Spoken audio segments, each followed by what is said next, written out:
After our protagonists regroup in Nurse Queen's office and the reveal that Koki Yukishiro wasn't just some mastermind villain and was actually being blackmailed, has given us a brand new perspective on not just a lot of different things going on in the school, but has given us a brand new mission: search for the man who keeps pulling all of these strings in the background. And it's no big secret, Count Saint Germain is the one that has been interfering with all of these vulnerable and emotional human beings, all in order to gain different paranormal items for his own benefit. By taking advantage of their weakness and utilizing them to get exactly what he wants, he's basically not putting himself in danger whatsoever. He's already used Unji-zuma, whose terrible and tragic backstory I don't even want to recount, and he used Unji to steal the fairy tale card's power. So it seems like people that are depressed or have awful tragedies in their past are much more easily manipulated by someone like Germain. And honestly, if things had went his way that he planned so far, he would have made out with not just Momo's psychic powers,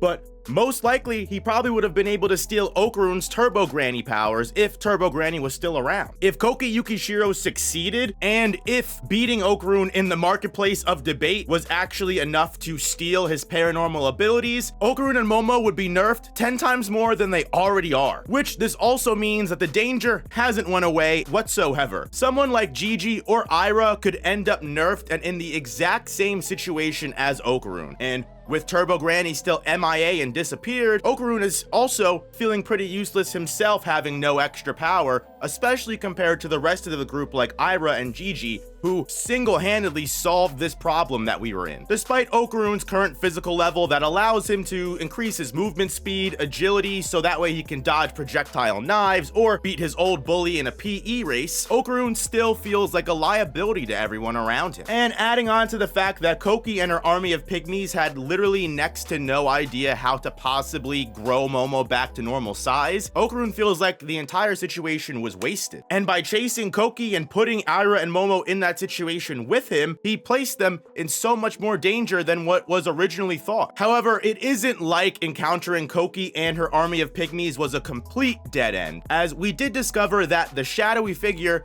Count Saint Germain, who's been manipulating all of these events from the shadows, is connected to the school, narrowing down our search party at least a little bit. And by allying ourselves with Koki Yukishiro for the future, we might be able to actually uncover Count Saint Germain's identity and catch him red-handed, or at the very least, whoever's doing his bidding in the high school. Thanks to Kintaka's nanomachines, he was able to build a small hairpin for Koki that doubles as a security camera. With alien technology, Ludris's specifically, the camera can easily identify any being that's placed in front of it and also record the event. With 100% accuracy, by the way, because it doesn't even call Gigi by name, it literally just titles him idiot. What this does mean is that if this mysterious blackmailer does try to contact Koki again, even if her memory gets wiped of Germain, the surveillance camera will be able to capture all of the footage and reveal the identity, whether Koki can remember it or not. At least as long as someone like Count Saint Germain is dumb enough to fall for that plan, which I very highly doubt. On top of Koki, it does also seem like we gained another ally in Nurse Queen, after learning that she is also some kind of paranormal investigator, quote unquote, and her no tolerance policy on bullying is more than just a gag, but a complete lifestyle that has led Queen to amass a lot of paranormal encounters, information, and power, apparently, because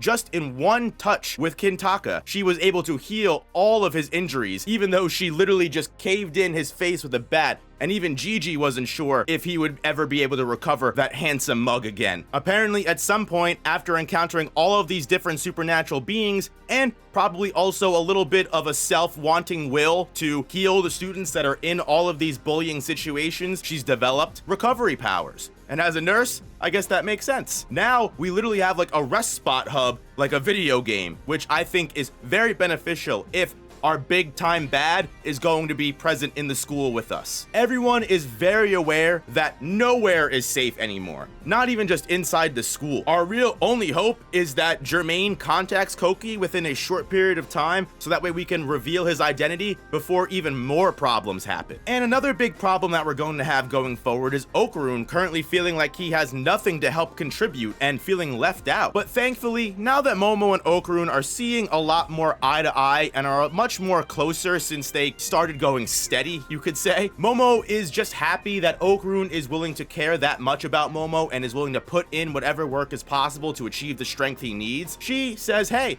why not get trained by Granny Seiko? Which makes so much sense if you really think about it. Because obviously, Okaron does still have some kind of minuscule paranormal power left. If he didn't, he wouldn't be able to access empty space or see yokais anymore. So there's gotta be something that Okaron can use going forward to gain power without Turbo Granny. Also, not for nothing, a good 90% of the story so far was us trying to find Okaron's Kintama, his golden testicles, and we knew that all of these beings, alien, spirit, or otherwise, was able to gain tremendous power from Okaron's Kintama. So if Okaron can somehow harness that ability and learn to wield that power, eventually using it to like amplify his physical stats or strength so that way he can start acting more like Turbo Granny without needing her power specifically, that would be very convenient and also put Okaron back on the pedestal he was before. Unfortunately, it seems like Grandma Seiko has some problems of her own unfolding, because we actually do cut to her and see what she's been up to since this whole school arc has been going on. Seiko is in a restaurant with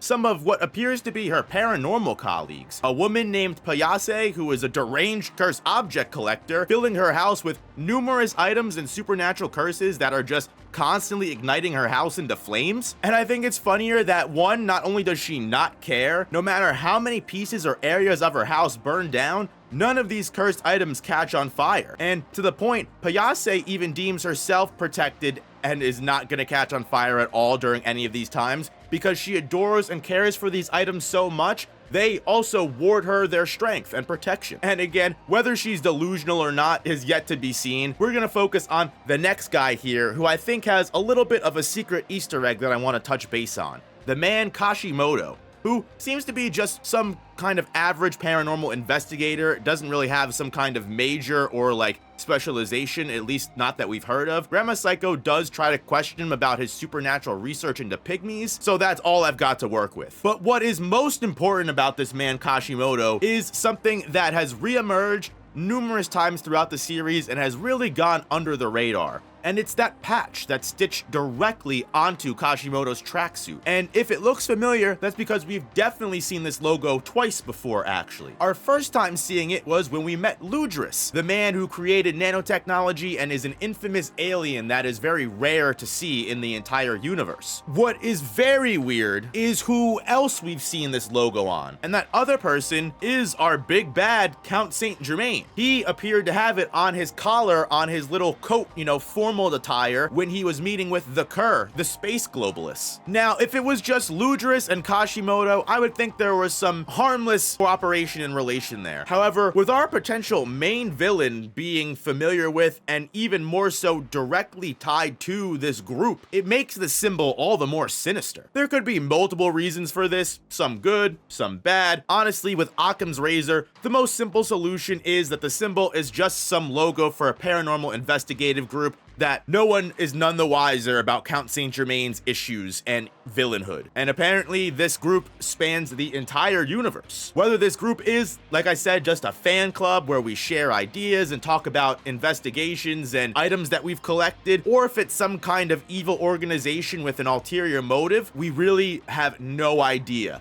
But I have to mention that we gotta pay attention to this logo going forward because it is clearly important and has been emphasized multiple times over the course of this 170, 180 chapter run. The most scariest possibility out of all of this is that this symbol is literally just a sign that Count Saint Germain is present, and Count Saint Germain is just using some kind of yokai ability or power to disguise himself and appear as different human beings or even aliens. And while this is even less likely, with how many weird instances of memory wiping and just disguise switching we've seen from Count Saint Germain already, going from Mr. Formal to Mr. School Teacher, and somehow just always being the president of the Paranormal Club, even though he just showed up now and was able to put himself in our timeline, I wouldn't put anything past him at all. And again, if Count Saint Germain really has been pulling the strings from the background, who's to say that this isn't how he's been slowly and subtly manipulating events until he had everything he needed to make himself known and strike. Again, could all be headcanon. We still really have no idea how capable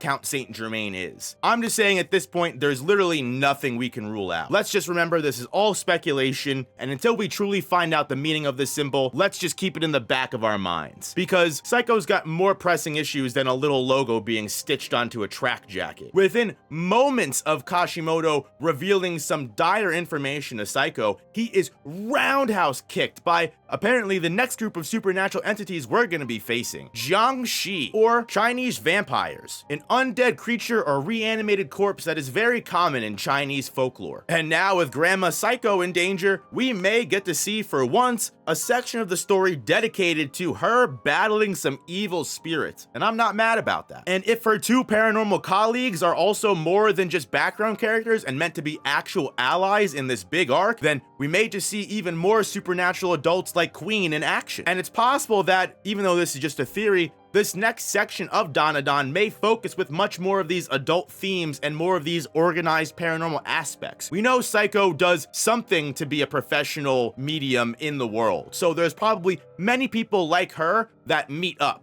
So the idea of some kind of Illuminati group existing isn't out of left field either. It could be a very historical organization that has existed since the beginning of time. I mean, if you think about it, Google Count Saint Germain, the man that was supposed to travel time and live until Jesus came back. There are multiple different things in world history and life that the author is weaving together so beautifully, and I'm genuinely just excited to see what the heck is going on. Because right now, with all of these different logical fallacies happening, it's hard to tell who's on our side and who isn't some kind of undercover agent at this point. However, one big lore drop that we did get this chapter that sets our sights for the future of the series, Seiko learning from Kashimoto about the Uchide no Kozuchi, a magic hammer wielded by Usun Boshi, the inch-high samurai, famous in Japanese lore, and by swinging that hammer, the samurai was able to grow large sizes in battle. So, if we can collect that object and have Momo swing it, then she might just be able to return to normal and escape the fairy tale card's curse. The great god Okunu Nishi, or Daikokuten, is the one last said to be in possession of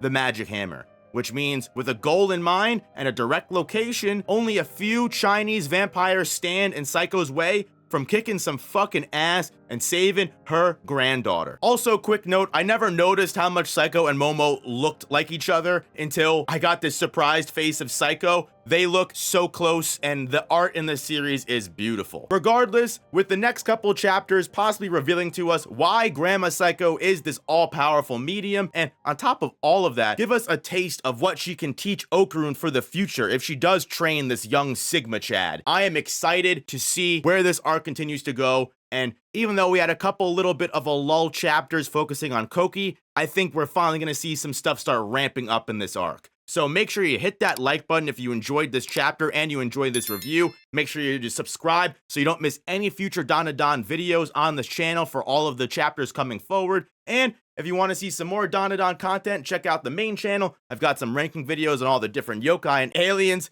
I will see you guys in the next one. Peace.